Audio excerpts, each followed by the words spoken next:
Bon après-midi à tous, bienvenue. Bienvenue à Sadéba. Merci de nous retrouver ce samedi. Mes deux complices sont avec moi sur le plateau. Nous allons passer un bon moment autour toujours du coronavirus. Et puis on va aussi taper des petits divers de femmes. Et on va se demander comment est-ce qu'en tant que femme, on passe même ce moment. C'est très dur, hein? C'est très difficile. En tant que femme, en tant que maman, désormais on a peur de tout le monde, on ne sait même plus à qui faire confiance. C'est une maladie dont on ne connaît vraiment même pas l'origine, on ne sait même pas où ça existe. Je disais la semaine dernière, est-ce qu'on doit marcher avec des microscopes aux yeux pour que chacun dise « tiens, voilà le coronavirus, il faut qu'on fuit ». Comment est-ce qu'on fait ? Avec Madame Mouchili, nous allons revenir sur les arrêtés qui ont été arrêtés, je m'excuse de la répétition, cette semaine. On a dit que l'école va reprendre le 1er juin et après, on a dit que tous ceux qui sont dans des classes intermédiaires sont déjà en vacances. Donc, ils ne reprendront pas l'école. Vous êtes en 6e, en 5e, en 4e. En seconde, vous n'êtes pas à l'école, vous êtes de la maternelle jusqu'au Q-1, sauf ceux qui composent le CEP et le concours au Q-1. Vous êtes déjà à la maison. Donc, on en parle dans quelques instants. Comment est-ce que la vie sera après cette pandémie? Est-ce que les choses reviendront à la normale? En tant que femme, nous allons parler cet après-midi. Le téléphone sera ouvert et les femmes, on vous attend au téléphone pour nous dire exactement ce que vous allez faire après ce confinement et comment est-ce que vous passez cette période en tant que femme dans les couples. Comment est-ce que ça marche d'avoir un homme à la maison chaque jour? Est-ce que parfois ce n'est pas énervant pour l'homme ou pour la femme? Bref, on en parle aujourd'hui. Madame Mouchili, bonjour. Bonjour Solange. Et bienvenue. Bonjour également à tous ceux qui nous regardent. Bienvenue. Merci. Voilà, et puis Cathy et Tondé, bonjour. Bonjour Solange. Bonjour à tous les auditeurs. Bonjour à tous ceux qui nous ont suivis à la dernière émission parce que le retour a été très intéressant. Les gens ont bien aimé cette émission. Ouais. Comment ça se passe alors avec vos malades? Oui, je profite de l'occasion qui m'est offerte pour faire appel à certains pharmaciens. Parce que, étant donné que j'ai mes malades mentaux, je me soucie toujours d'eux. Et c'est moi qui achète le médicament de certains. Il y en a qui sont passés de 2500 à 4000 francs, à 3500 francs. Donc les prix ont augmenté pendant cette période? Les prix ont augmenté. Mais qu'est-ce qui se passe? Ben, je ne comprends pas ce qui se passe. Je pensais que toutes les frontières étaient fermées, mais apparemment ce n'est pas le cas. Parce qu'il y a le fait qui fonctionne. Non, si on avait dit lors des 13 mesures, quand le Premier ministre avait dit les frontières seront fermées, mais la bouffe, des choses comme ça, les produits de première nécessité rentreront dans le pays. Voilà, mais malheureusement, certains en profitent. Un médicament passe de 2500 à 4000 francs. Ah non, il faut qu'on en parle. On va s'arrêter un moment. Oui. Et beaucoup ne peuvent pas s'en acheter. Ouais. Donc, et puis vous savez, les gens qui ont ce problème de cette maladie mentale, quand ils ne suivent pas les traitements, après, on ne peut pas les maîtriser. Imaginez un peu que beaucoup se retrouvent comme ça parce qu'ils ne peuvent pas s'acheter des médicaments. C'est tout le monde qui va souffrir, et même les pharmaciens là vont souffrir. Absolument. Donc, je pense que nous devions être raisonnables. Il ne faut pas profiter de la situation pour gagner de l'argent sur le dos des personnes qui sont souffrantes. Justement, Madame Mouchili, qu'est-ce que vous pensez de ça, cette augmentation de prix un peu partout dans les marchés, même jusqu'à la pharmacie, les prix ont augmenté. Qu'est-ce que vous pensez de ça? C'est un peu embêtant par rapport à la flambée des prix. C'est presque à tous les niveaux. Vous arrivez dans les marchés, vous trouvez le sac de riz qui coûtait peut-être 9 000 francs, c'est monté à 14 000. Vous touchez n'importe quoi, on vous dit non, c'est comme ça, à prendre ou à laisser.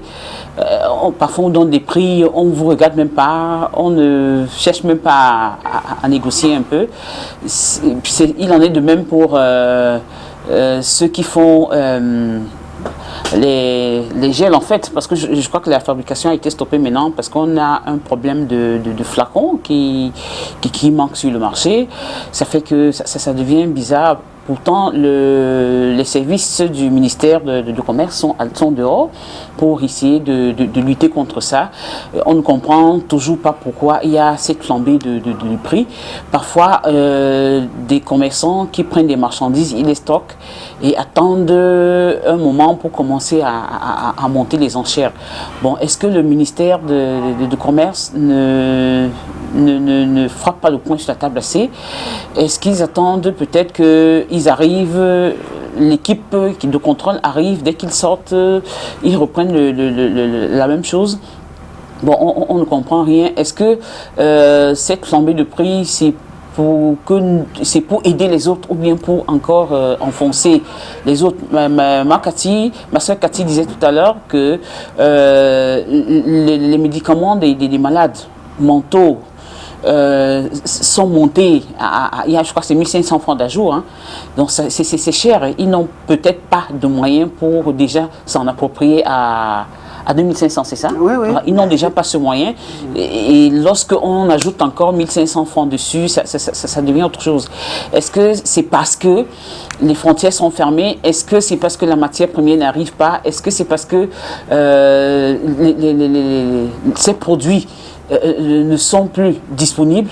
On ne comprend plus rien. Et pourtant, on nous a bien dit, hein, comme Solange vient de l'affirmer, on a dit pour les produits de première nécessité, les frontières seront ouvertes. Mais pourquoi est-ce qu'on est toujours en train d'assister à cette flambée de prix dans les marchés?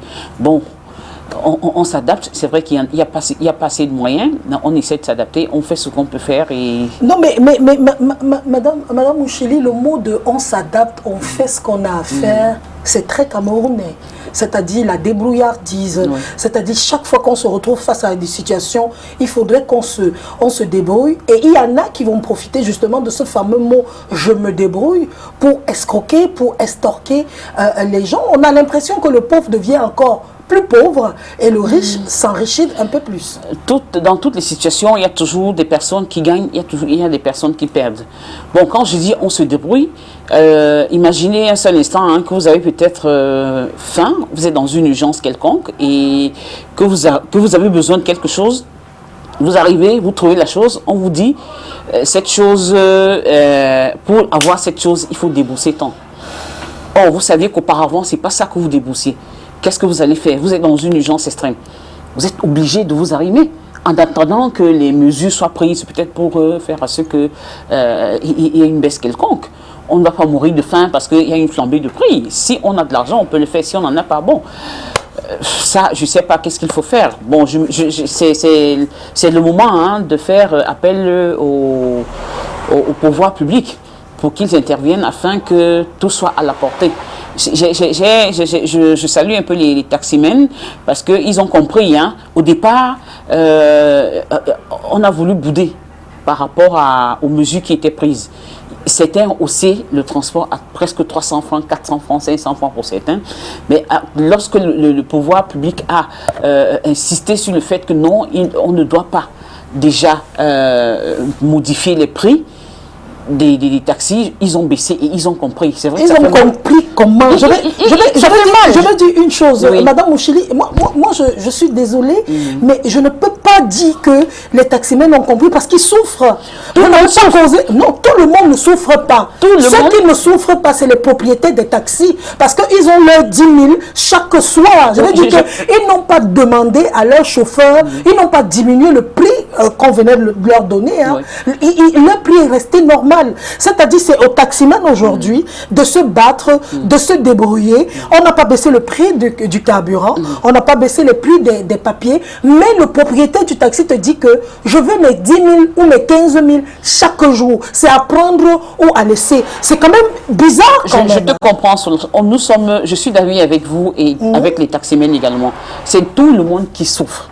Ça, il faut que je vous le dise. Non, c'est pas tout le monde qui souffre. J'ai dit, tout le monde est en train de subir.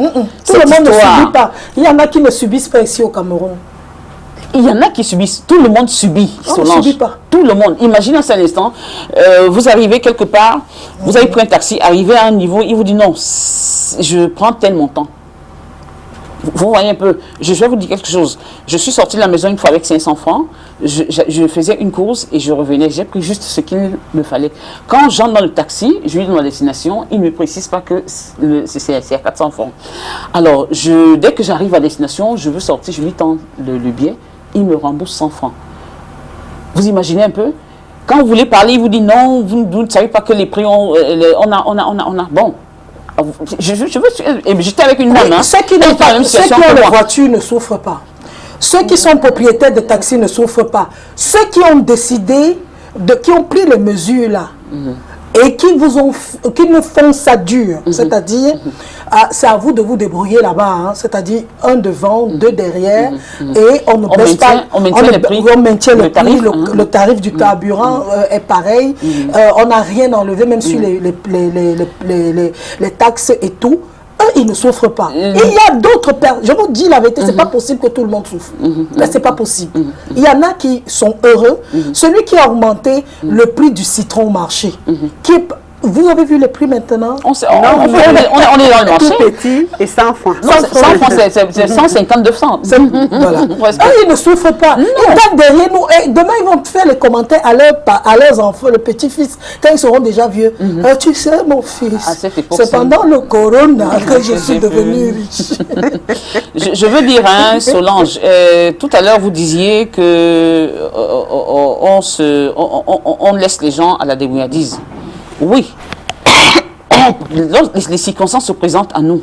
On est obligé de faire avec, dans un premier temps, en attendant que les pouvoirs publics prennent leurs responsabilités et reprennent les mesures d'accompagnement que tout le monde est en train de crier. Tout le monde Chacun à son niveau attend ces mesures d'accompagnement. Les médias en parlent. Bon, on espère que les pouvoirs publics sont toujours dans la réflexion pour voir comment est-ce qu'on doit ressortir les mesures d'accompagnement pour que cette situation, pour que chacun puisse être apaisé à son niveau. C'est pas lent, Cathy. Je voulais revenir sur les mesures d'accompagnement. Là, je parle en tant que quelqu'un de la société civile parce que j'ai fait une demande au Premier ministre justement pour ces mesures d'accompagnement. Parce qu'il y a beaucoup de choses qui sont faites, ça il faut le reconnaître. Dès qu'on a parlé des masques, on en trouve partout. Moi-même, je viens de m'en procurer pour donner à ceux qui n'en ont pas. Il y a des lave-mains, il y a des gels. Mais ça coûte énormément cher. Oui, ça coûte cher. Chacun selon ce qu'il peut avoir. On en offre aux populations. Maintenant, ah bon? Pardon, venez m'offrir le masque. C'est ce qu'on voit partout. Hein. Ils sont sur le terrain en train d'en offrir. Mais ce qui manque à ces mesures d'accompagnement-là, c'est la société civile. Parce que la société civile a une cible. Moi, j'ai les malades mentaux, par exemple. Si on prenait chaque membre de la société civile avec ses cibles, on allait atteindre les personnes qui en ont vraiment besoin. Parce qu'on peut faire ces dons et on se retrouve en train de les donner à ceux qui n'en ont pas. Or, nous sommes formés tels que pour offrir quelque chose à quelqu'un, il faut aller sur le terrain et savoir ce dont la personne a exactement besoin. Si on prend chaque membre de la société civile dans son domaine, on va voir qu'il y a des gens, par exemple, qui n'ont pas de médicaments. Parce que moi, si on me demande qu'est-ce que ma cible, qu'est-ce qu'il faut donner à ma cible, je vais leur dire, il faut les entretenir sur le plan mental, il faut leur acheter des médicaments et tout. Ça veut dire que les dons qu'on va me remettre, vont permettre que j'atteigne ces personnes-là. Il y en a d'autres qui s'occupent des orphelins, par exemple. Maintenant, si on leur demande qui a besoin de quoi, on va aller directement vers les orphelins. Il y a la société civile s'occupe de différentes personnes sur le terrain et elle maîtrise mieux le besoin de chacun. Donc, je pense que pour que ces dons soient distribués efficacement, on doit aussi nous mêler là-dedans. Et puis, nous, on rencontre. Ce qu'on voit sur le terrain, on rencontre à l'État et ça permet qu'on ne donne pas des choses au hasard. Ouais. La question que je vous pose à toutes les deux, est-ce que ça ne fait pas quand même long qu'on attend, on attend la réflexion là quand même pour des personnes qui ont des gros cerveaux, qui ont des diplômes, qui sont des grandes écoles de l'État du Cameroun avec les plus gros diplômes du monde? Est-ce que ça ne fait pas quand même très longtemps qu'on attend que les gens réfléchissent? Sous d'autres cieux, on n'a pas attendu 2 jours ni 3 jours. À l'instant, on a pris des décisions chaque jour, on renouvelle les décisions chaque jour, on essaie d'arranger. On a des gens qui sortent tous les jours, les premiers ministres, les présidents parfois, qui sortent, qui disent que non, la semaine prochaine, on fera ci, on fera ça. Voilà ce qui est fait. Voilà. Est-ce que chez nous, ce n'est pas vraiment la lenteur liée vraiment à notre pays je crois qui nous quand même caractérise? que l'État fait beaucoup, hein, à mon sens. L'État fait beaucoup. Les prix ont baissé, par exemple. Bon, les prix n'ont pas enlevé les... Non, parce que quand vous dites que l'État fait beaucoup, je veux vous poser une question. Il y a des gens qui sont en chômage technique depuis le début du coronavirus. Des gens qui travaillaient parfois le soir parce qu'ils étaient dans des boîtes de nuit, dans des nightclubs, ils ne faisaient que ça comme travail. Il y a des sociétés qui ne tournent plus vraiment, des magasins qui ont fermé, qui ont dit non, nous on est en quarantaine et tout. Ils n'ont pas de salaire à la fin du mois. L'État fait quoi? L'eau, on continue à payer à la fin du mois. Il y a toujours des factures. Parfois, vous vous amusez même pendant cette période, on enlève votre compteur.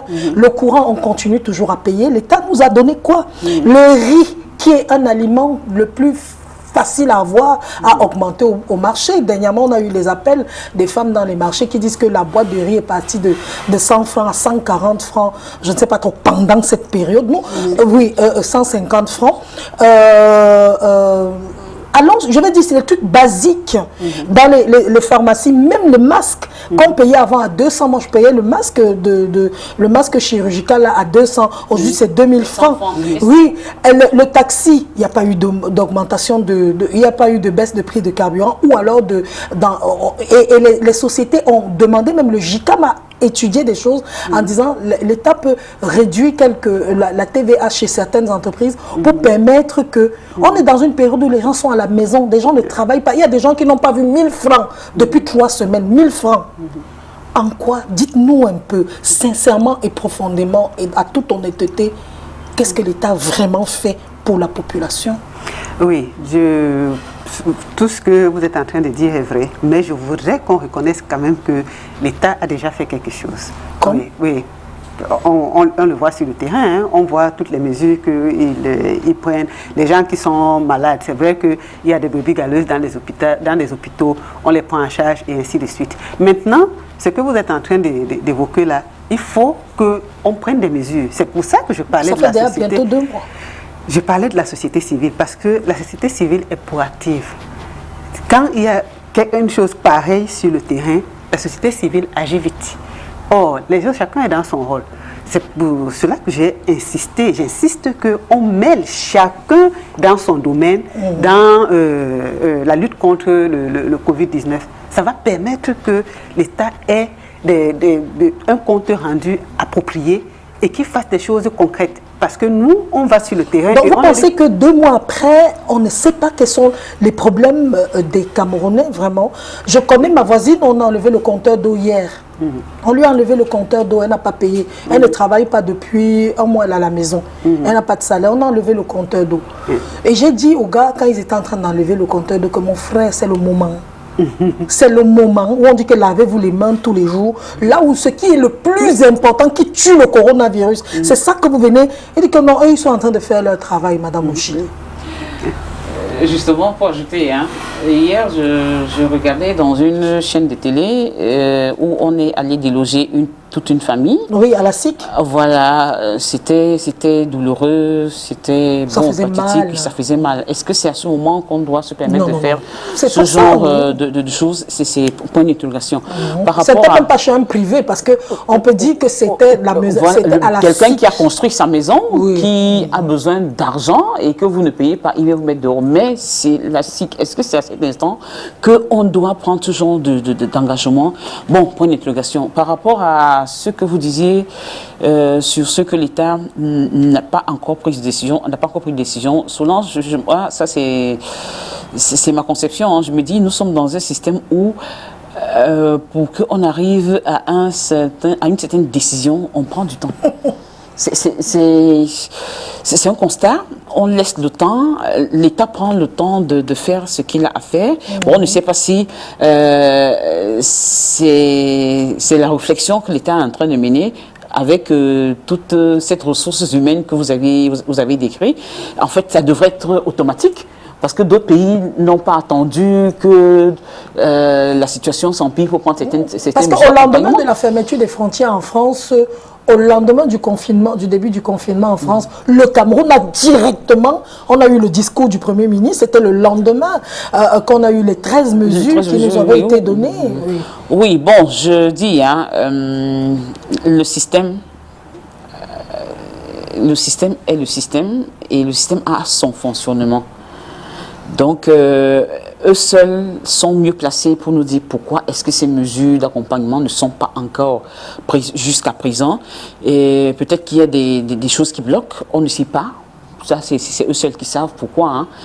Nous sommes peut-être mal placés pour dire quoi que ce soit par rapport à ça. On attend le jour où ils prendront ces mesures d'accompagnement. Si jamais ça arrive, tout le monde va s'arrimer. Mais en attendant, comme je vous ai dit tout à l'heure, on se débrouille, on fait avec ce qu'on peut faire.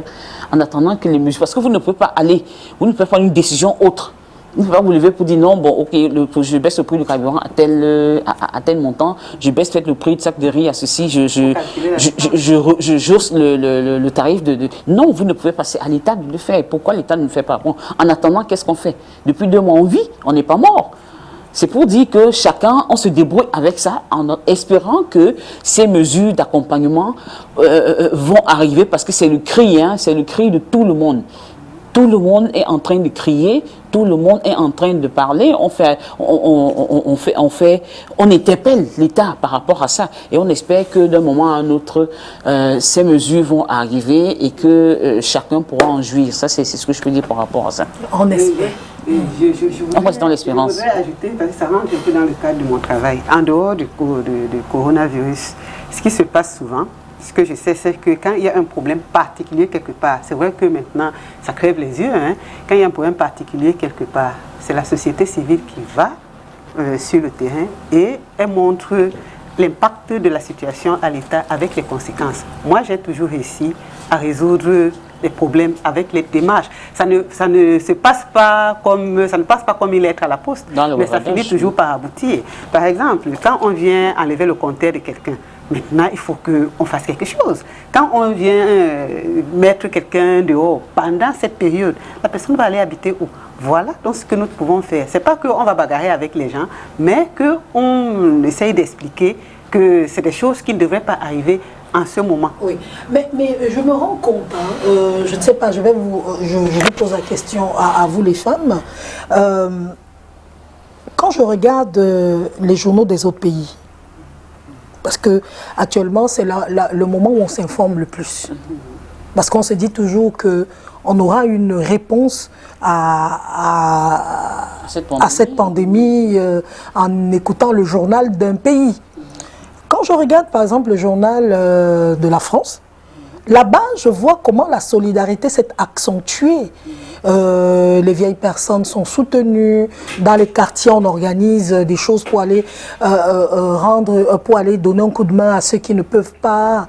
On donne les restos du cœur, les gens vraiment on donne des plats de nourriture aux gens, on apporte des fruits, des légumes. Il y a une sorte d'amour qui s'est créé pendant cette pandémie.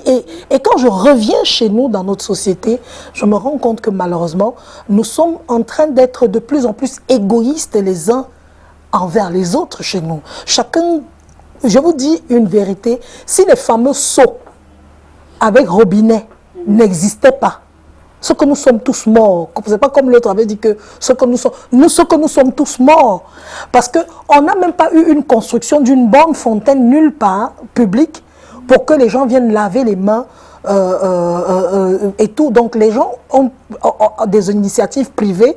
Tu achètes un seau d'eau, tu poses, les gens viennent laver les mains. Un seau que tu as d'abord payé au préalable, tu achètes ton savon, les gens viennent se laver les mains. Ça, c'est des initiatives privées, ça a salué peut-être. Mais on a l'impression que nous sommes d'une certaine manière abandonnés à nous-mêmes. Je ne sais pas si vous êtes d'accord. Oui, je suis des gens qui pensent que quand on a un problème, on doit d'abord chercher à le résoudre soi-même. Les seaux d'eau, c'est très important. Si on voulait mettre des fontaines publiques, on allait mettre à tous les niveaux. Les seaux d'eau jouent déjà un rôle très important.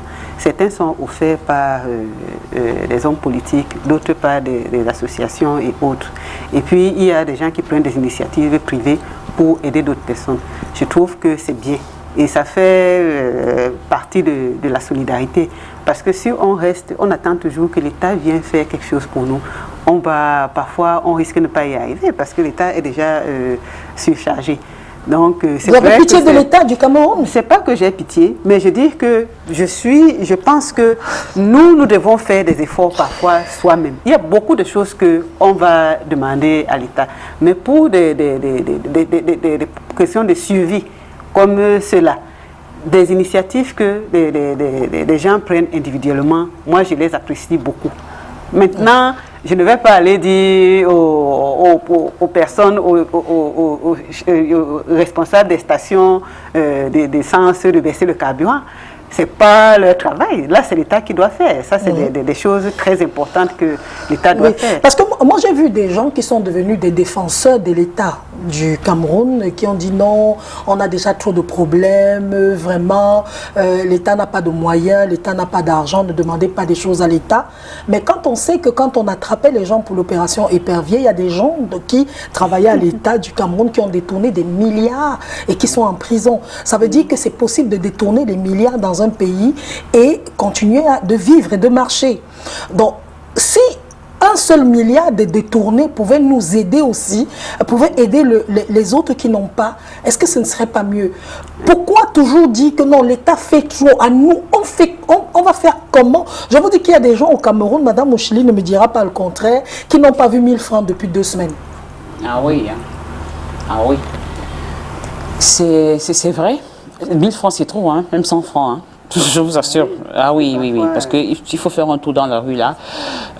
Vous allez être agressé, après peut-être 150 par quelqu'un qui va vous dire, s'il vous plaît, madame, j'ai faim, est-ce que je peux avoir 100 francs? Bon, c'est les conséquences de cette pandémie. Et par rapport à ce que vous disiez sur l'État, je vais peut-être dire que l'État prend du temps pour réagir face à certaines situations parce que les choses ne se font pas du tic au tac. On se lève un matin pour dire ok, tel dossier, il faut trouver une solution immédiate. On regarde un peu tous les contours de la chose et je dis aussi, quand vous voulez parler d'un système, il faut être dans le système pour pouvoir parler de ce système. Quand vous êtes hors d'un système, vous aurez de la peine vous allez toujours croire que ce système aurait dû faire telle chose. Pourquoi ce système ne le fait pas? Est-ce que c'est peut-être la mauvaise foi? Et pourtant, ce système fait face à un certain nombre de choses que vous ne pouvez pas imaginer. Et que si vous comprenez un peu, si vous êtes dans le système pour comprendre comment ça marche, je crois que vous allez vous taire. Moi, je dis en personne. Je dis, quand vous voulez parler de quelque chose, rentrez dans la chose, regardez le système de fonctionnement de cette chose avant de parler là-dessus. L'État doit prendre des dispositions, l'État doit faire beaucoup de choses. Mais quant à nous, Solange, je crois que ça c'est un temps où je vois que les gens s'intéressent plus aux autres. Parce qu'ils ne passent pas une journée où on dit il y a eu telle personne qui allait faire tel don de ceci, tel don de ça, tel don de ceci. Les seaux avec robinet, je crois que ce sont les mesures d'urgence. Et j'espère que plus tard, on pourra penser à faire des bonnes fontaines à chaque point de chaque quartier ou de je ne sais pas trop où. C'est le moment pour qu'on réfléchisse sur des mesures à venir. Mais pour le moment, comme on ne peut pas immédiatement créer les bonnes fontaines, avec les bonnes fontaines, on utilise des choses qui sont des mesures d'urgence. Et j'appelle aussi aux personnes de bonne volonté qui se sont réveillées, parce que cette situation est venue réveiller l'esprit des gens, des personnes bien nanties. Parce que quand vous regardez, dont telle personne est allée offrir le sac de riz, les savons, les ceci. Or, auparavant, on n'assistait pas à ça. Pourtant, c'est des choses triviales qu'on pouvait faire sans attendre qu'une pandémie arrive. Hein, c'est des choses triviales. Il y a des personnes qui ont de l'argent, qui peuvent soutenir les autres. Mais pourquoi on ne le faisait pas auparavant? J'espère que ça ne va pas s'arrêter à ce niveau. Il y a des personnes nécessiteuses qui ont besoin du soutien. Je crois que c'est le moment pour les hommes politiques de pouvoir saisir la donne, de pouvoir chercher à gagner l'électorat. Parce qu'ils doivent être à l'écoute des populations. Je crois qu'il y a certaines mairies également qui traînent. Est-ce que les dons qui sont faits, est-ce qu'on se rassure que la basse couche de la population est vraiment en possession de cela? Je ne sais pas. J'aurais souhaité que les réflexions soient menées pour que toutes les couches sociales vraiment sentent que ils sont visés, ils sont dans la vision des autres, qui sentent qu'effectivement il y a des personnes qui peuvent prendre soin de nous en cas de situation désastreuse. Donc moi je salue ces mesures-là. Bon, je discutais avec quelqu'un l'autre jour qui me disait, bon, j'ai pris une mesure personnelle d'offrir de venir en aide à la population, mais j'ai pas les moyens, on ne m'a pas encore donné les moyens pour pouvoir faire un certain nombre de choses. Bon, il me dit je vais me limiter à ce que j'ai. Ça veut dire que s'il faut s'asseoir pour attendre que l'État vienne distribuer les seaux ou les savons ou quoi que ce soit, on attendra longtemps. Nous savons que l'action de l'État est lente. Est-ce qu'il faut s'asseoir pour attendre que l'État vienne nous dire de laver nos mains, vienne nous demander peut-être de poser un seau d'eau devant notre porte, point d'interrogation, mais en attendant l'action de l'État, on fait ce qu'on peut faire et espérant que l'État prendra des mesures. Je prends un peu l'exemple de désengorgement des prisons. Au départ, cela a un peu échappé à l'État, mais c'est lorsque l'État a été interpellé qu'il s'est dit, hey, attention, voilà, on peut. Vous voyez, entre-temps, l'État a pris du temps de réflexion pour voir quelles sont les mesures qu'il pouvait prendre pour pouvoir désengorger nos prisons. Même comme on va me dire, ce n'est pas un désengorgement. Bon, je me dis, c'est déjà quand même quelque chose. Peut-être que plus tard, on assistera encore à plus de personnes qui seront libérées. Ou alors on va construire d'autres prisons, tout simplement. Peut-être. Parce que libérer aussi les prisonniers, parce qu'on se retrouve au coronavirus, alors qu'il y a parmi des assassins, des personnes dangereuses, il y a, la prison n'est pas une mauvaise chose lorsque tu puges ça honnêtement, c'est-à-dire tu mérites d'être en prison parce que tu as fait des choses dans la société qui n'étaient pas jolies. Tu te retrouves en prison. Justement, la prison, c'est pour essayer de régresser les gens. Mais maintenant, on peut penser aussi à construire des prisons. Moi, je me rends compte d'une chose, c'est qu'on risque de sortir de cette pandémie, de ce truc, sans que l'État n'ait sorti vraiment ce que je vous dis la vérité qu'on risque de se retrouver à la fin, c'est-à-dire on dit que non, les choses reprennent, la vie reprend son cours, sans que on connaît cet état, donc les choses vont se passer, genre comme on dit au quartier là-dedans, tout le monde aura, d'autres qui nous auront augmenté les prix sans que ça, voilà, les autres qui vont faire beaucoup d'argent, les pharmacies comme tout à l'heure, vous avez dit, ont déjà augmenté les prix des médicaments, on s'en fout, on a déjà parlé énormément. Dans les marchés, tout a augmenté. Il suffit seulement que quelqu'un vienne à la télé dire que voilà la plante qui soigne le coronavirus ou bien qu'on peut prendre dans cette période pour que le lendemain, les prix soient multipliés même par 10 au marché. Ça ne dérange personne. Tout a augmenté. Donc, on a l'impression que nous sommes un peu des orphelins. Anyway, on va laisser ce côté-là. Les téléspectateurs pourront aussi donner leur avis dans quelques instants. Mais j'aimerais qu'on parle de la rentrée scolaire et avec la décision de cessation de classe. Donc, l'école est finie pour ceux qui sont dans les classes intermédiaires, Madame Mouchili. Est-ce que ça vous arrange, ça?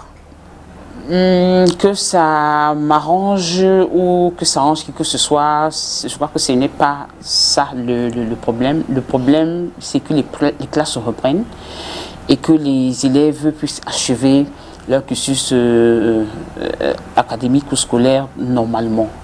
Donc pour moi, c'est ça l'enjeu dans cette histoire.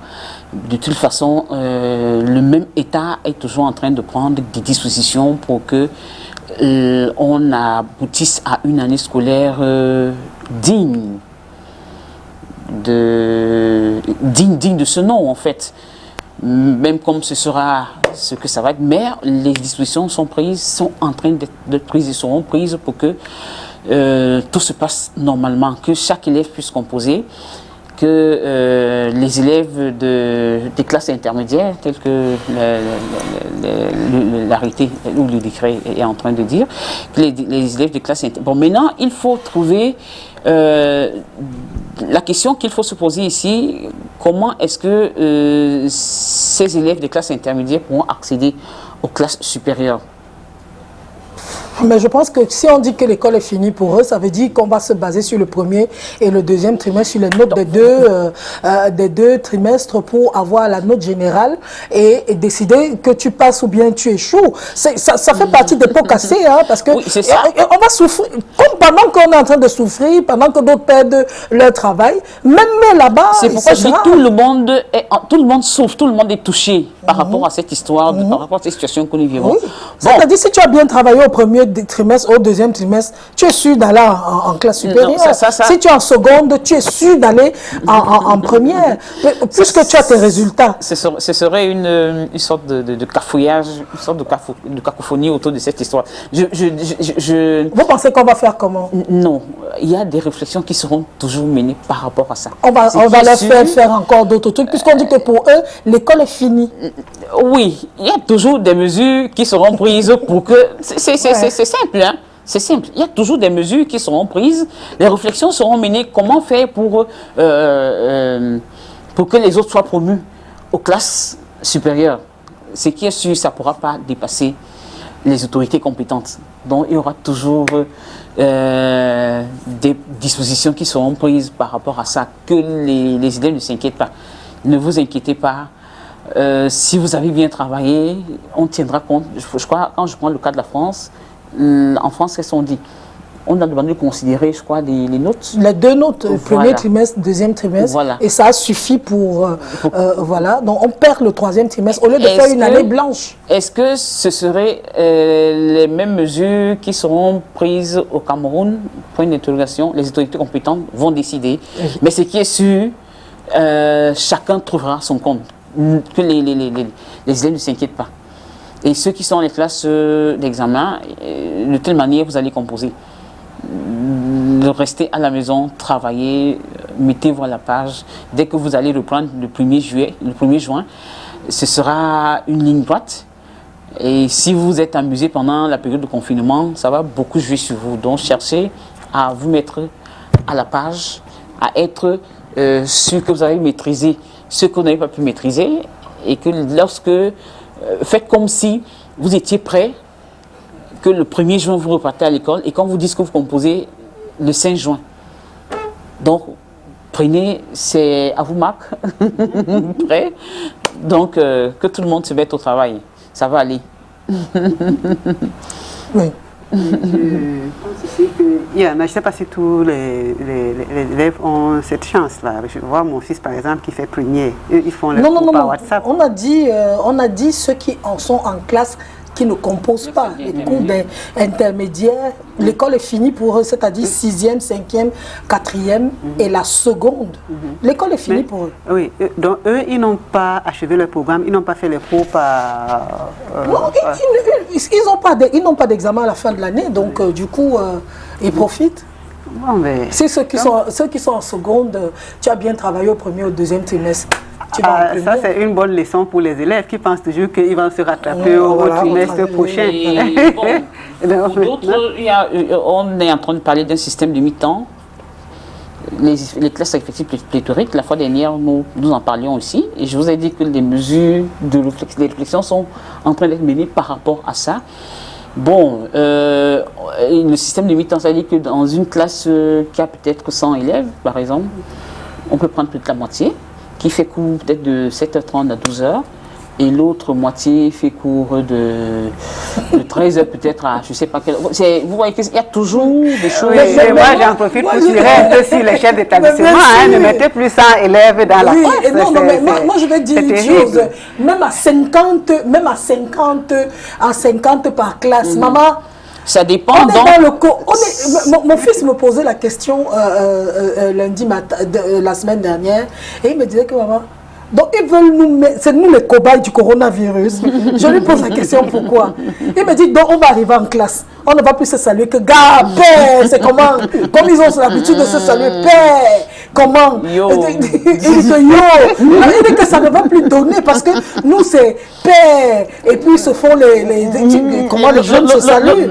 Oui. Donc, ça veut qu'on peut tous en classe. Donc on va plus se faire les bisous. Donc les enfants se posent mille et une questions. Je vous dis la vérité que si vous partez, on faisait un reportage auprès des enfants. Les enfants ont des idées. Et je lui demande comment toi tu vois cette chose. Moi je lui ai posé comment toi tu vois cette chose. Il me dit moi si j'étais l'État du Cameroun, j'aurais dit que l'école commence le 1er juin. Mon fils est en terminale. Il me dit j'aurais dit que l'école commence le 1er juin avec les examens directement. Puisque pendant cette période, nous faisons l'école à la maison. Par exemple, dans son lycée Mongo Joseph, ceux qui sont à Mongo, ils ont des cours en ligne. Il me dit, on a déjà fini tous nos programmes. Je ne sais même pas pourquoi on va repartir je vais vous à l'école. Justement. Et il me dit, moi j'aurais préféré qu'on dise 1er juin, on commence avec le CEP, avec le CEP, le concours. On finit parce que là-bas, c'est un par banc. C'est lui qui me donne l'idée. Un assis là-bas, un assis là-bas. Et on peut finir l'école sans qu'on ne se salue. On est en examen, on est sérieux. Et il dit, après le CEP, on lance le bac ou le BPC, je ne sais pas trop, bref, comme ça se passe. Et on a terminé de composer, on rentre chez nous, on attend les examens, on reste à la maison et on attend la rentrée. D'ici là, peut-être, les choses seront faites. Mais vous allez nous envoyer à l'école. On va faire comment avec les mamies pain haricots, avec les réfectoires, avec tout ça. Comment on va faire? Est-ce qu'on est sûr que les femmes qui vendent la nourriture là ne sont pas contaminées? Parce qu'il m'a amené à me poser à élargir le champ de réflexion. Justement, en France, par exemple, ils sont en train de prendre ces mesures. Moi, que les enfants vont aller directement arriver à l'école. Comment ça va se passer dans les réfectoires? Vraiment, ils sont en train de refaire une autre idée, c'est, enfin, c'est pour dire, la majorité des enseignants avaient déjà presque terminé leur programme. Oui. Et même en ligne, quand on revenait pour le 3e trimestre, je crois que les cours allaient peut-être pour certains établissements, c'est une semaine, 2 semaines. Parce que voilà, on arrête. On a le mois de mai avec les fameux février. Voilà. Donc la majorité avait déjà presque terminé leur programme. Ça ne pouvait que des révisions et autres. Bon, ça, c'est pour dire que le problème n'est pas aussi assez grave.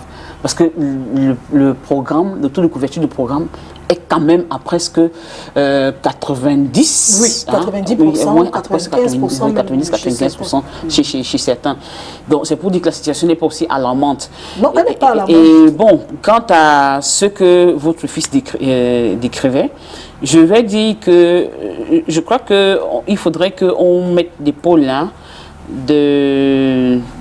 en tout cas, de ce qui suivra des mesures barrières qui seront, des mesures de distanciation qui seront prises, il faudrait aussi que les établissements qui ont peut-être des laboratoires rentrent dans la fabrication des solutions hydroalcooliques pour pouvoir mettre à la disposition des autres.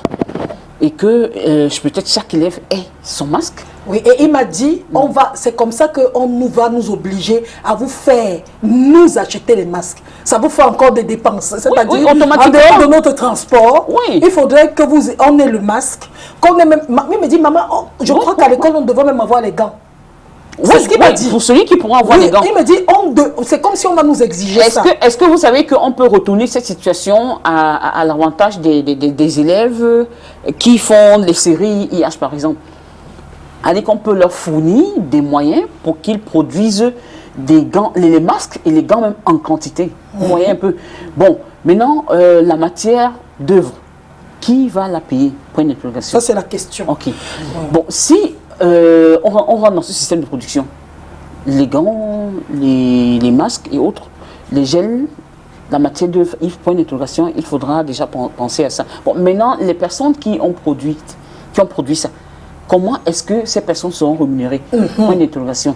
Donc c'est autant de choses qu'il faut revoir lorsqu'on met, lorsqu'on met cela sur la table. Absolument. Et Quand quand on vous dites dit, justement... quand il te dit que c'est comme ça qu'on va vous obliger à acheter, bon, c'est pas ce que je suis en train de vous dire. Les personnes qui vont se prédisposer à fournir les masques, à fournir les solutions, à fournir les gants, la matière d'œuvre sera la matière. Qui va l'acheter?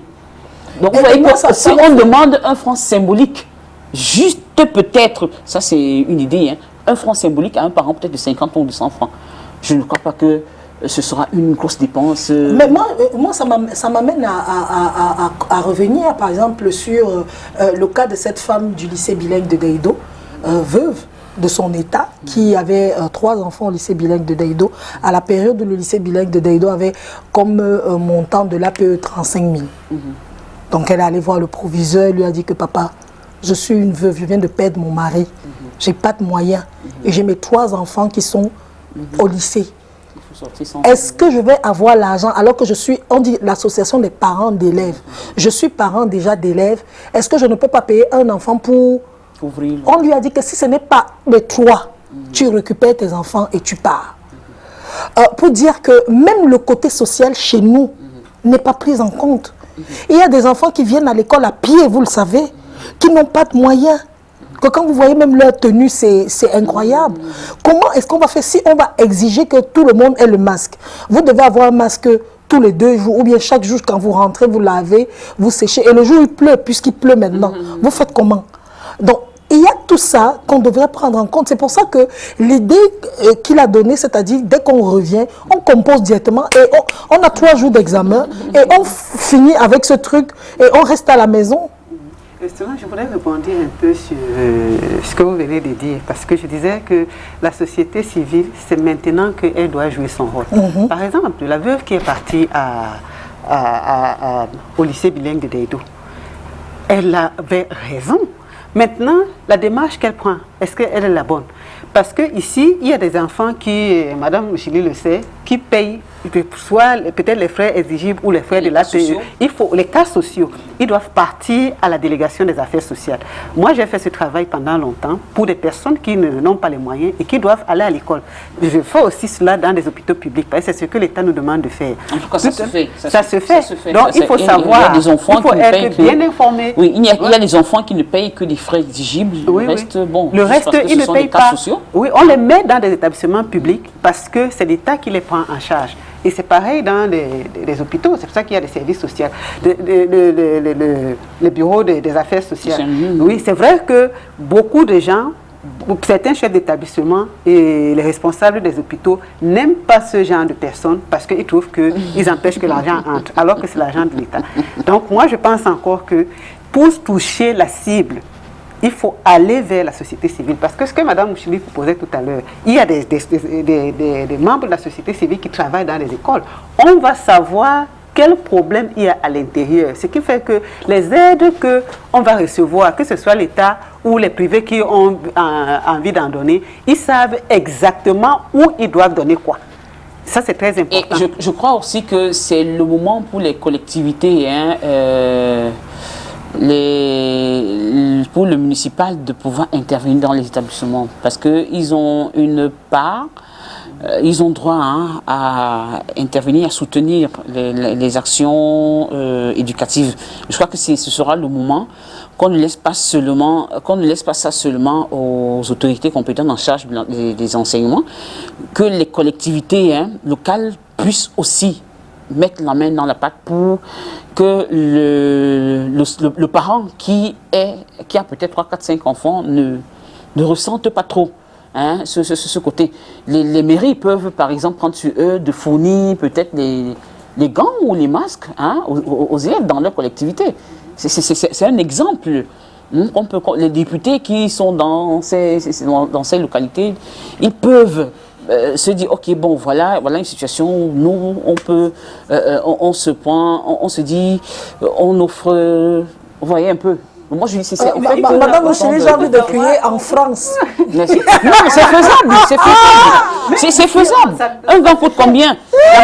Si on mobilise les élèves, même dans les établissements, pour fournir. Oui, c'est faisable. C'est pour ça que je dis qu'il faut aller sur le terrain avant connaître le besoin. Oui, c'est très important qu'on connaisse le besoin. Quand on connaît les besoins des populations, on les aide mieux. Ça, je sais de quoi je parle. Maintenant, on est en train de donner, oh, tel a donné ceci, tel a donné 400 kilos de riz, tel a donné ci, tel a donné. Ça va chez qui? Ou est-ce que ça va?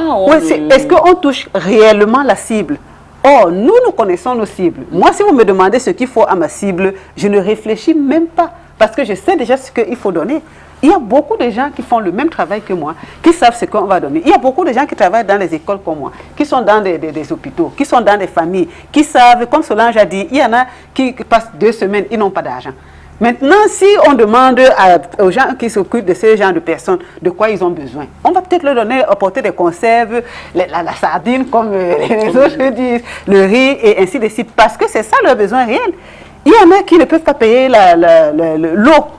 Mais qu'est-ce que la société civile va faire? Elle va faire pression auprès de l'État, bon, pression entre guillemets auprès de l'État, pour que l'État pèse de tout son poids afin que la société ne vienne pas couper de l'eau aux populations pendant cette période. C'est ça notre rôle. Et si on joue bien notre rôle et que l'État nous écoute, je pense que nous pourrons atteindre la cible. Nous pouvons aider beaucoup de gens. J'ai quelqu'un qui disait qu'il apprend qu'on aide les gens, on est en train de distribuer les gants et tout ça. Lui n'a jamais rien eu. Moi-même, je n'ai jamais vu. Voilà. Beaucoup de gens ne voient pas. Et pourtant qu'on le fait. Maintenant, on le fait auprès de qui? Parfois, on peut aller donner à ceux qui n'en ont pas besoin. Donc, il faut connaître sa cible et savoir ce dont la cible a besoin pour que notre don soit efficace. Ouais. Il y a quelqu'un qui nous envoie ce message. Bonsoir à vous sur le plateau concernant la thématique. Je pense qu'il faudra des mesures d'accompagnement venant du gouvernement.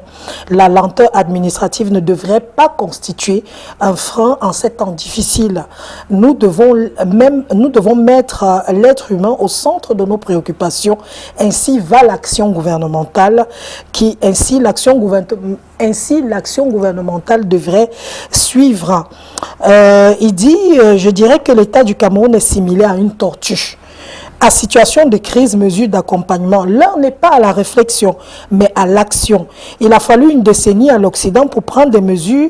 Il n'a pas fallu une décennie à l'Occident pour prendre des mesures afférentes face à cette pandémie. Ça, c'est Francis Hamon. Et puis, de l'autre côté, c'était Faustin Onana qui répondait à cette question, à ce thème. Moi, je voudrais qu'on parle en tant que femme. Il est 14 heures, hein, donc en tant que femme. Il paraît que les femmes souffrent un peu en cette période-ci. Est-ce que vous êtes d'accord? J'ai vu sur Facebook, parce que je m'amuse souvent à regarder sur Facebook, quelqu'un dit aux femmes que comme vos maris sont à la maison maintenant, arrêtez de porter des robes de nuit. Faites-vous quand même belle. Désirée. Oui. Il y a beaucoup de couples qui ont des problèmes. Je crois qu'on l'avait déjà dit ici. Beaucoup de couples qui ont des problèmes parce que, en fait, beaucoup de mariages, bon, comme on dit, ils ne se séparent pas, mais ils ne font plus une seule chair. Mais comme chacun va souvent de son côté, l'homme va travailler, la femme va travailler et ainsi de suite. Parfois, l'homme est chez la copine et autres. Aujourd'hui, on ne peut plus le faire. On est obligé de se regarder dans les yeux. Parce qu'on ne va plus au bar, parce que beaucoup se défoulent aussi dans les bars et tout ça. Et on revient donc trouver notre ennemi de tous les jours à la maison. Et vous pouvez imaginer que ça crée des clashs. Et parfois aussi c'est avec les enfants, parce que beaucoup de parents ne connaissent pas leurs enfants. Il y en a, pas parce qu'ils sont méchants, pas parce que certains même ont des problèmes dans les couples, et ils ne le savaient pas. Parce qu'ils n'avaient pas le temps de se frotter, ils n'avaient pas le temps de se voir. Et quand ils se retrouvent à la maison avec des enfants qu'ils ne connaissent pas, avec leur conjoint qu'ils découvrent, ça, je vous assure que c'est un peu difficile. Et moi, dans le cadre de mon travail, j'étais allée dans une entreprise et on m'a parlé des retraités qui meurent très vite.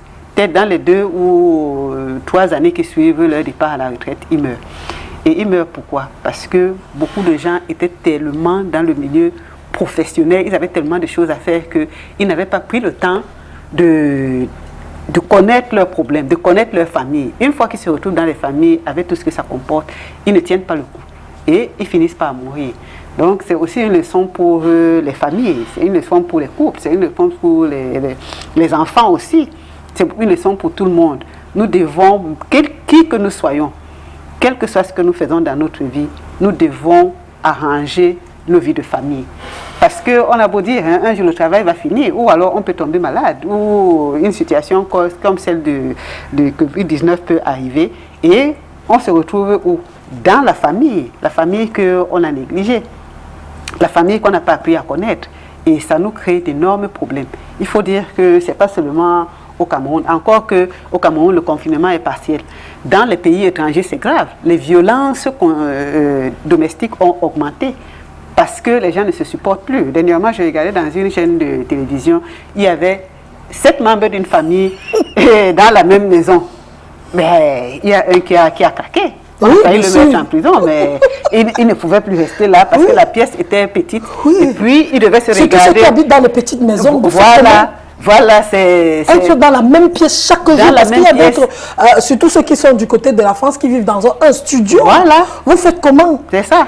Il faut gérer de la femme à côté de vous. Il n'y a pas moyen.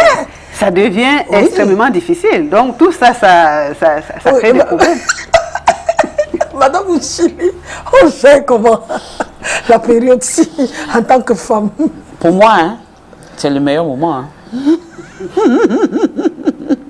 Celui qui a bien fait son c'est le bon moment parce que à la maison on est épanoui, monsieur est là, les enfants sont là. Bon, on bavarde, on joue, tout le monde participe un peu à la vie dans la maison. Quand on a affaire à un vrai couple. Hein. Oui, tout le monde participe pas à la vie. Pas le couple Mbrakata. Je vais en arriver, Solange, je vais en arriver. Tout le monde participe à la vie. Ça fait que c'est agréable. Vous passez des moments. Le matin, tout le monde se lève, petite toilette. Ceux qui doivent se mettre à table pour l'étude vont se mettre à table pour les études. Peut-être monsieur, lui, s'il n'a rien à faire, il va s'asseoir au salon, il visionne. Madame se lève, elle essaye de faire la chambre, elle regarde un peu, elle prend des solutions pour le petit déjeuner, pour midi, s'il faut sortir, elle va sortir, elle revient, tout le monde est là, c'est agréable. Bon, maintenant, pour ceux qui ne peuvent pas le faire, je dis de grâce, c'est le moment de chercher à ce qui est l'harmonie dans la maison, même si vous êtes 10 dans la maison et qu'il y a des tensions entre vous. Mais Madame Mouchili, là, on a affaire à un couple qui ne vivait... vous connaissez la chanson de Jean-Pierre Sommet qui dit que la femme du dehors arrange le dedans. C'est-à-dire des hommes qui étaient habitués que pour qu'il soit heureux avec sa femme, il faut qu'il aille dehors. Vous savez le genre d'homme que c'est quand il a fini de tromper sa femme, qui rentre avec le souci dont il se dit que j'ai trompé, il devient gentil. Il y a des gens... Non, ils peuvent couvrir ça. Maintenant, du coup, c'est mauvais. La situation est dangereuse. Non, c'est donc le moment pour ces hommes-là de comprendre que l'honnêteté, la fidélité... est nécessaire, est importante dans un couple. C'est le moment pour eux de comprendre que si je ne suis pas avec ma compagne à la maison, ma vie n'aura pas de sens. Ça, je sais pas comment je vais concevoir ça. Ils doivent comprendre beaucoup de choses. Je réfléchissais également, j'ai dit, mais la personne qui avait... Comment est-ce qu'elle se comporte maintenant? C'est peut-être les... Comment je veux dire? Le WhatsApp, c'est peut-être ceci, c'est peut-être... Quelqu'un vient dire que lui, rester à la maison, c'est un problème parce que sa femme est pire que le coronavirus. Il qui préfère sortir, lui, attraper le corona dehors. Parce que sa femme est pire que le corona. Ce qu'on est en train de dire est sérieux. Très sérieux. Il y a beaucoup de couples qui vont sortir de cette période avec le divorce. C'est-à-dire, quand il va sortir de la maison la première fois, il ne va plus rentrer. Tellement il a été traumatisé. Oui, bon, c'est le moment pour nous, Solange, de faire appel aux hommes et aux femmes qui se retrouvent dans cette situation. Petit secret aux femmes, qu'est-ce qu'on leur dit? Comment on fait pour séduire le gars qui n'a pas ton temps? Parce qu'il y a beaucoup de femmes qui m'ont écrit pour me dire que mon mari n'a pas mon temps. Je fais n'importe comment. le gars il ne me gère même pas. Il est seulement en train de zapper à la télé, comme ça, zapper. Il est comme un fou. Peut-être qu'il a un autre problème. Ce genre de personne, il doit avoir un autre problème. Et pour essayer de résoudre ce problème, il est obligé de se noyer dans son zapping à la télévision. Oui, non, c'est vrai. Il est en train de regarder qui dort dans la maison qu'il paye à la fin du mois. Voilà. Il faut demander... Tu as tellement de problèmes avec la femme du dehors que tu as envie même de parler à ta femme que comme tu fais là. Je paye même souvent, mais tu es ça qui parlait. Tu es obligé de noyer. La télévision est obligée de résoudre ce problème. Pour éviter d'aller au coup de poing. Bon, bien encore, je m'assois devant la télévision, même si elle se balade avec sa petite jupette.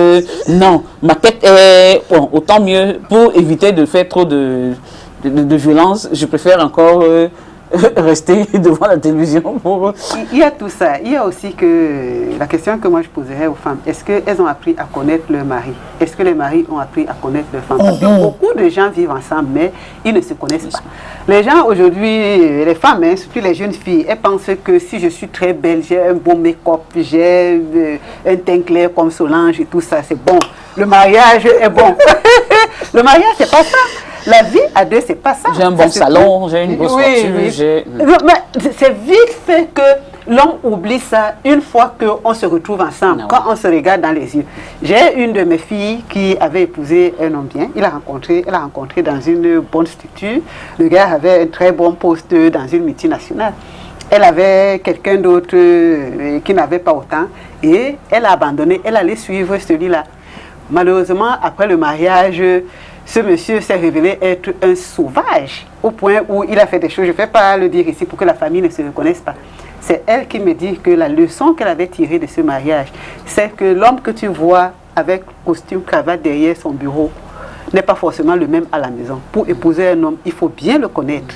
Il faut même aller le connaître jusqu'à sa grand-mère pour savoir. Allô, bonjour. Allô, bonjour. Oui, comment vous appelez? Vous nous appelez d'où? Je m'appelle Dorine, j'appelle depuis le village. Bonjour Tasso. Bonjour, nous t'écoutons. Bonjour. Et bonjour Maman Cathy. Et bonjour. Allô? Oui, allez-y, nous vous écoutons. Oui, Maman Cathy m'a dit de faire coucou. Elle a dit que la maman qui sourit beaucoup, elle est encore sur le plateau aujourd'hui. Elle adore vraiment te voir, Maman Cathy. Merci. Elle dit que tu souris beaucoup. D'accord, oui, vraiment, j'appelais vraiment cette période, c'est tellement difficile, c'est vraiment difficile. Il y a tellement de pression à la maison, parce que toute la famille est là, le papa, mais on essaie de faire avec. Pour moi, à la maison, c'est comme un jeu. C'est comme un jeu parce qu'on a essayé de faire comme un défi. Peut-être aujourd'hui, c'est moi qui fais de nous, c'est lui qui prend le but. Je n'entends pas.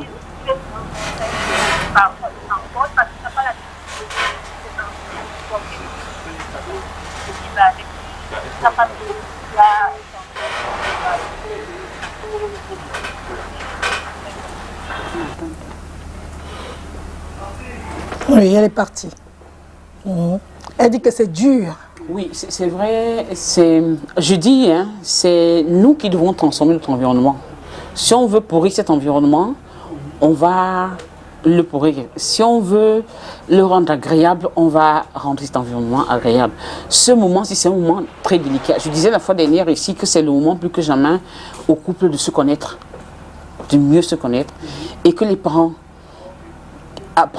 connaissent encore profondément leurs enfants et que ce soit aussi un moment pour eux de recadrer l'éducation de leurs enfants.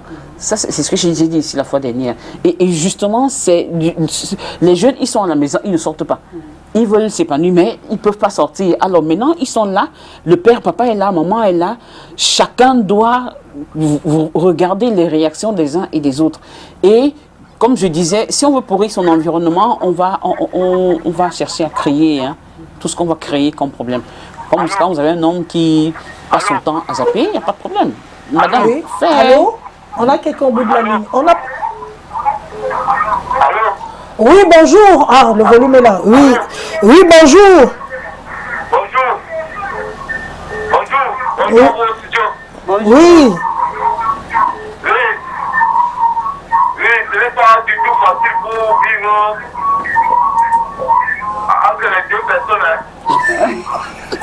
Parce que ce n'est pas facile quand même. Il y a les comportements. Vu que la femme, dans les comportements, il y a certains comportements que tu ne veux pas et tu vas supporter. Et quand tu l'as dit une fois, deux fois, elle fait toujours la même chose, c'est ça qui est bien. Ouais. Bon, merci à vous aussi. Bonne continuation. Merci. Chacun son problème. Donc, moi je suis inquiète quand même, hein, parce que c'est grave. Je vous dis qu'il y a des hommes. Il y a une qui m'a appelé, m'a dit que maman, mon mari est devenu, ou c'est le fumogène, ou c'est le fumigène. Il fume cigarette par cigarette. Donc le gars, comme il ne sort pas, il n'y a plus le bar. Donc à l'époque, on sortait les raisons, on partait avec les amis, je m'en vais à la réunion. Maintenant, là, c'est compliqué. Oui, Solange, effectivement, parce qu'il faut voir que les unions, là, à la base, sont fausses. Oui. Et maintenant, ça... Oui, alors, bonjour. Bonjour. Oui, comment vous appelez? Vous nous appelez d'où, monsieur? Oui, bonjour madame, j'appelle du Gabon là. Nous vous écoutons, allez-y. J'appelle du Gabon. J'appelle du Gabon et puis je voulais bien intervenir, mais comme je n'ai pas de minutes, je pourrais le faire. Nous vous écoutons, nous vous suivons. Oui, en fait, comme je n'ai pas d'unité, mais je voulais intervenir à propos du sujet que vous avez d'abord évoqué avant. Oui, mais... Voilà, son crédit est parti, est fini. Il nous appelait du Gabon. Donc, vous dites que tout dépend du début de la relation. Oui, parce que je le dis par expérience, je vois beaucoup de choses sur le terrain, je vois le comportement des gens. Beaucoup de gens se mettent ensemble pour diverses raisons, sauf par amour. Et ça finit par les rattraper. Donc les couples qui, parce qu'on se met ensemble, on n'a pas réfléchi et puis on n'a pas le temps de se voir, chacun est de son côté. Du coup, ça ne montre pas qu'il y a un problème. Certaines personnes, surtout les hommes, ils ont épousé celle-là pour des raisons qu'eux-mêmes ils ignorent. Alors, il a une autre femme à l'extérieur. Donc, ça, le mariage fait semblant de marcher. Maintenant qu'on ne peut plus aller chez ces femmes-là parce qu'on a peur du coronavirus et qu'on doit se retrouver avec la femme qu'on a épousée, évidemment, c'est là où l'échec devient visible. Parce que vraiment, c'est alarmant. On nous avait dit lors d'une réunion un jour de faire tout pour sauver les mariages. Parce que le taux de divorce même est alarmant. Mais au lieu d'aller jusqu'au mariage, est-ce qu'on ne peut pas aider les gens à se mettre ensemble pour des raisons valables? Apprendre à se connaître, apprendre ce que c'est que le mariage. Pourquoi est-ce qu'on y va? On n'y va pas pour un intérêt parce que certains... Donc vous pensez que le coronavirus ici va montrer, cette période-ci, va nous sortir vraiment les vrais mariés et les faux? Ça va mettre tout le monde à nu. Allô, bonjour. Allô, c'est bon. Bonjour. Allô. Oui, bonjour. On fait un coucou à Zachary depuis la Guinée-Conakry qui nous regarde. Il dit qu'il regarde avec appétit l'émission. Bamako. Depuis Bamako, voilà. Oui, bonjour. Voilà, quand vous nous appelez de grâce, éloignez-vous de votre poste de télé, oui. Oui, donc je disais que le coronavirus va venir mettre beaucoup de gens à nu. Il y a des gens comme Madame Mouchili qui n'ont pas de problème parce qu'elle n'a pas de problème de coup. Du coup, elle est contente que son mari revienne à la maison et là, elle va en profiter pour lui montrer, pour lui apporter tout ce qu'elle ne peut pas lui apporter parce qu'elle n'est pas souvent là. Ça, c'est des vrais couples. Mais les autres ça doivent... pas qu'il y ait des tensions. Hein. Les tensions, c'est partout. Voilà, les tensions, c'est partout, même avec nos enfants qu'on aime beaucoup. Oui, bonjour. Allô. Bonjour. Allô? Bonjour, bonjour, allez-y. Oui, c'est Doris qui revient. Il était occupé tout à l'heure. Oui, comme je disais tantôt, vraiment, les coûts de la vie est tellement, ça devient tellement cher, vraiment. Vous m'attendez là sur le marché, avec la vie, on ne parle bien à rien faire. Rien faire avec de l'argent. Et vraiment, je crois que si cette pandémie ne permet pas aux Camerounais de se rassembler, et de donner la paix entre nous, je crois que vraiment ça ne vaut pas la paix. C'est qu'ils n'ont rien compris. Parce que ce qui est en train de se passer, je vois que ça fait aggraver la situation de la mentalité des Camerounais. Ils ne font que s'empirer. Personne ne veut comprendre. N'importe qui veut que de son intérêt.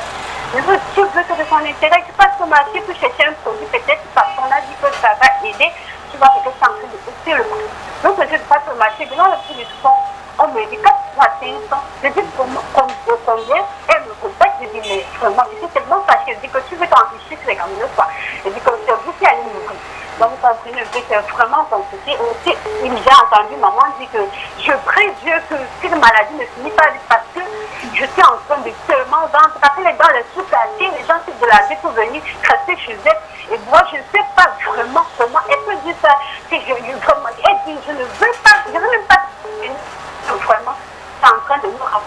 Je vais devenir riche, je vais finir ma maison, je vais faire ce débat. Vraiment, si les Camerounais ne sont pas maintenant, c'est que je vais finir par voir peut-être que le diable est né en Afrique et précisément au Cameroun. Parce que vraiment, c'est dangereux. C'est vraiment énervé. Et à la maison, vraiment, ça ne va pas. Le monsieur avec le crack à bon goût, excusez-moi, la magie. Je suis déçue de la magie, ça veut dire que on est toujours là, la personne ne bouge. Vraiment, je suis très contente de suivre l'émission en direct de participer. Vraiment, ça va un peu à la maison parce que j'ai la chance d'avoir un mari qui m'aide de tous mes côtés, qui m'aide de temps en temps. Elle a beaucoup de chance. C'est vraiment un peu frustrant d'être là étouffée, sans toutefois sortir, aller prendre de l'aide. Mais grâce à Dieu, on espère que ça va aller. Bonne émission et à bientôt.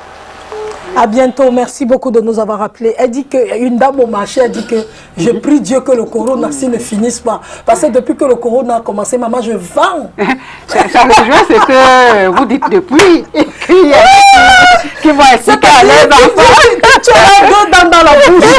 Et quand vieille comme ça, là, tu vas dire à tes amis, à tes enfants, tes petits-enfants, c'est grâce à Corona. Comme j'ai conçu l'immeuble ici que vous voyez. Ah oui. Mais c'est vrai ce qu'elle dit, parce que moi, quand je suis partie à la pharmacie, j'ai donné le prix du médicament dont je parlais tout à l'heure. Et dans d'autres pharmacies, ça avait aussi augmenté, hein, d'autres médicaments avaient augmenté. J'ai dit que mais ça ne coûte plus telle somme. On me rappelle sèchement hein, que ça, c'était avant. Et le monsieur ne rit pas. Apprendre à laisser, hein. Oui. Et comme les Camerounais ont honte, personne ne va se plaindre. Qui se plaint au Cameroun? Quand tu arrives, on te donne le prix, même si c'est combien tu payes. Aucun Camerounais ne se plaint en face de la personne. Hein. C'est toujours derrière. On va écrire sur Facebook. Alors que tu as la possibilité d'avoir le pharmacien lui dire, monsieur, vous exagérez, ce n'est pas le moment. Qu'est-ce qu'il va vous répondre? Mais au moins dit... Il va te dire, je m'en fous. Oui, il n'y a pas de problème, mais au moins le dire. Au lieu d'être lâche et de rentrer... on le dit tous les jours. Moi, je suis même partie. Mais après, le médicament, on ne le trouvait pas, la malade ne l'a pas trouvé. Je lui dis, va acheter. Voilà. Parce que si elle n'achète pas, après, elle va piquer une crise de folie. Va acheter. Mais c'est pour dire à ces pharmaciens qui augmentent les prix que c'est de la méchanceté. C'est vraiment de la méchanceté, il faut faire attention. Ce n'est pas leur problème. Oui, mais le problème, c'est que, Madame Mouchili, si tout ce monde-là, qui doit s'acheter des médicaments, qui ont des problèmes aussi graves, parce que beaucoup sont calmes parce qu'ils suivent. Oui, bonjour. Bonjour, monsieur. Allô? Bonjour. Oui, bonjour, j'appelle depuis Bangou. Depuis Bangou, c'est dans l'ouest du Cameroun. Nous vous écoutons. Bienvenue. Oui, l'ouest du Cameroun. Vraiment, le confinement n'est pas facile. Hein. Surtout, nous sommes abandonnés à nous-mêmes. L'État ne nous prend pas en charge. C'est vraiment une période qui donne beaucoup de fil à retordre aux mariés. Et à la maison, il n'y a pas de quoi. Il n'y a pas quelque chose qu'on peut manger, on souffre, il y a aussi des maladies qui s'ajoutent. Et vous allez dans certains hôpitaux, on vous dit, bon, ce n'est que les gens après du coronavirus qu'on peut traiter. Vous voyez, beaucoup de choses, beaucoup de gens sont abandonnés à eux-mêmes.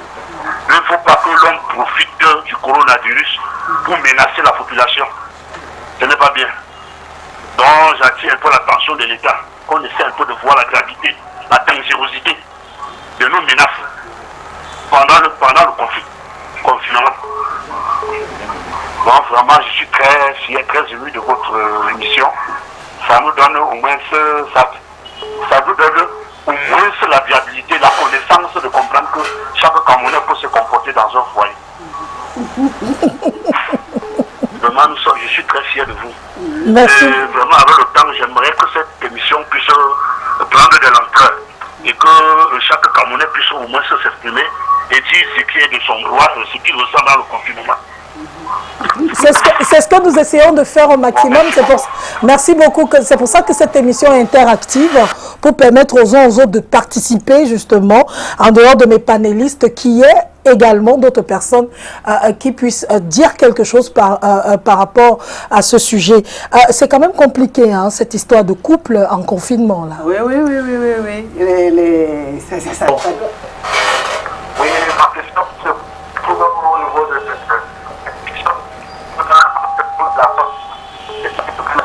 à la maison parce qu'il y a coronavirus à la maison.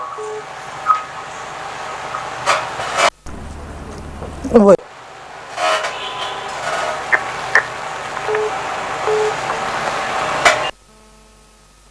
Oui.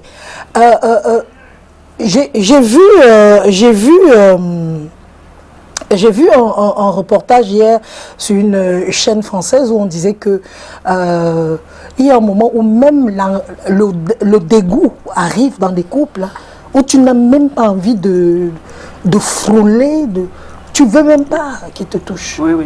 Oui, ça c'est normal, hein, on est des humains. Étant des humains, parfois on parle le mot m'échappe, à force de rester ensemble. Et la monotonie, et ça, les gens ne créent plus. Trop de familiarité. Trop de familiarité, et bon, le manque de communication. Et puis il y en a qui sont dans la dépendance affective. Voilà autant de choses qui peuvent amener les uns et les autres à se lasser. Mais si on suit, le mariage à des étapes. Beaucoup de gens sont très chauds pendant la période de la passion. Quand on vient de se connaître, vraiment l'autre n'a pas de défaut. Mais quand cette passion passe et que le make-up qui attirait notre homme ne l'attire plus beaucoup, on commence à se poser des questions. Le vrai mariage commence pendant la phase à laquelle les hommes apprennent à se connaître. C'est-à-dire chacun apprend à connaître les défauts de l'autre. Et puis, il faut apprendre à se supporter malgré les défauts. C'est là où nos qualités doivent ressortir et nous permettre donc de vivre avec la personne qu'on a en face de nous. Généralement, beaucoup de couples ne traversent pas cette étape-là parce que chacun s'attend à ce que l'autre fasse des efforts. Finalement, personne ne fait d'efforts et puis ils finissent par se séparer. Et quand ils ne se séparent pas, ils restent ensemble alors qu'ils n'ont plus rien à voir ensemble jusqu'à ce que le coronavirus vienne les mettre amis. Vienne les obliger. En face. Oui, et après se dire la vérité. Nous faisons même quoi ici? Ici, qu'est-ce qu'on fait ensemble?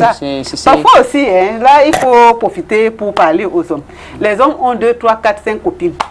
Et à un moment donné, ils veulent se marier, ils ne peuvent pas les épouser toutes les 5. Comment ils font? S'il prend Solange, Madame Mouchili, il va regretter Madame Mouchili. S'il prend Madame Mouchili, il va me regretter et tout ça. Tout ça là, ça commence donc à les rattraper à un moment donné. Nous devons être sérieux. Ici, nous devons savoir ce que nous faisons. Le choisi, c'est le choisi. Mais il faut bien choisir, il faut savoir faire le choix. Parce que le choix du mariage, le choix du conjoint détermine comment sera notre mariage. Il y a des gens, j'avais lu l'histoire d'un couple. Le monsieur avait été opéré de la prostate. Et puis, il ne pouvait pas plus sexuellement satisfaire sa femme. La femme lui a dit, on se contente des souvenirs. S'il n'avait pas eu de bons souvenirs, ce mariage serait fini.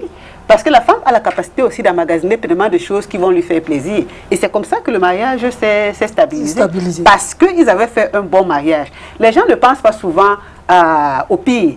Quand on arrive à la mairie, on sait qu'on va dire à Solange, parler encore. Mais qu'est-ce qu'on va vivre après? Le pire, là, c'est ça qui fait le mariage. Hein? Ce n'est pas le meilleur. Donc, quand le pire arrive, comme le coronavirus, là, c'est là où on parce qu'on n'avait pas pensé au coronavirus. Les gars savaient que dans le mariage, là, il y a le jonglage tous les jours. Je vais sortir, je suis chez un ami, je suis à la réunion. Non, on m'a attendu au travail. Maintenant, il n'y a plus tout ça. C'est ça. Il n'y a plus moyen d'aller au bar. Bah, oui. Il n'y a plus la boîte de nuit. Il n'y a plus rien, mon frère. Tu n'as plus moyen de tourner. Tu vas seulement tourner à la maison, tu vas te dire, ouais, ma maison là, qui est dans la maison que je paye à la fin du mois, chaque fin du mois, la maison de Mathilde, elle a mis qui là-bas? Est-ce qu'elle est seule? Filme, tu me montres. Et en même temps, tu as madame à côté de toi qui me fait te vérifier à chaque instant que tu appelles qui t'appelle. Est-ce que tu as un pied et main liés? Tu vas aller où? Parlons aussi de nous les femmes. Hein. On a épousé cet homme parce qu'il avait le tel 5 étoiles, tout ça là, il donnait l'argent et tout. Maintenant, on dit que ok, il n'y a plus d'hôtel. Il n'y a plus moyen de nous donner de l'argent pour qu'on se fasse belle et ainsi de suite. On le regarde. Non, mais le problème c'est qu'actuellement même, j'ai regardé dans les journaux, on dit que même les femmes n'ont même plus le goût de faire le nyanga. Parce que tu vas faire le nyanga pour toi. Est-ce que tu as même le masque? Même tes yeux ne sont pas... Mais tu vas faire quel nyanga? Et Solange, je vous assure que certaines vont commencer à déprimer parce qu'il y en a qui comptent vraiment sur leur apparence physique, sur leur beauté. Maintenant, ça ne marche plus. Ça ne marche plus. Ça ne marche plus. Oui. Ouais. Ça ne marche plus. Moi, je vais mettre on va se séparer dans quelques instants. Je profite pour mettre mon masque et puis pour nous dire au revoir. Merci beaucoup, Madame Mouchili, d'être passée.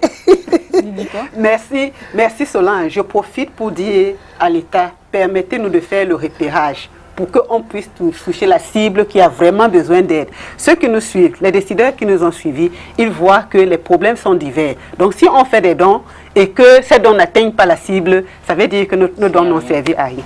Oui. Madame Mouchili, un dernier mot? Beaucoup de coucou à tous ceux qui restent à la maison. Si vous êtes en couple, si vous êtes seul, si vous êtes seul, nous avons Christ, nous avons la parole de Dieu qui peut nous accompagner, qui peut nous égayer, qui peut nous réconforter. Vous êtes en couple, la parole de Dieu est également là, vous faites des efforts pour vous comprendre. Les tensions, c'est vrai, ça ne manque pas, mais lorsqu'il y a tension, essayons un peu de temporiser parce que les enfants sont là, ils nous regardent, ils voient comment nous réagissons. Si nous réagissons mal, ils seront touchés et demain, ils vont reproduire, ça fait que la société sera affectée. Il faut donc que nous essayons de temporiser, nous essayons un peu de transmettre l'amour, pour que eux aussi, demain, ils transmettent aussi cet amour pour que nous ayons une société viable. Prions beaucoup que Dieu fasse à ce que cette pandémie puisse être anéantie et que nous reprenons le cours de la vie normale. Beaucoup de courage, c'est vrai, c'est pas facile, c'est difficile, mais on essaie de s'adapter dans des situations. C'est ça la vie. Lorsque c'est bon, on s'épanouit. Lorsque c'est mauvais, on trouve des astuces pour pouvoir tenir, espérant que ça va finir pour que nous redécollions normalement. Bye, bye, bye, bye. Voilà, moi j'ai mon masque signé Esquisse, donc je vous dis au revoir, on se retrouve la semaine prochaine et j'accompagne ça de mon chapeau, voilà, donc je suis à la mode, merci. On peut être avec le masque mais être fashion, merci à Esquisse. Oui. Voilà, donc on se retrouve la semaine prochaine, au revoir. D'accord.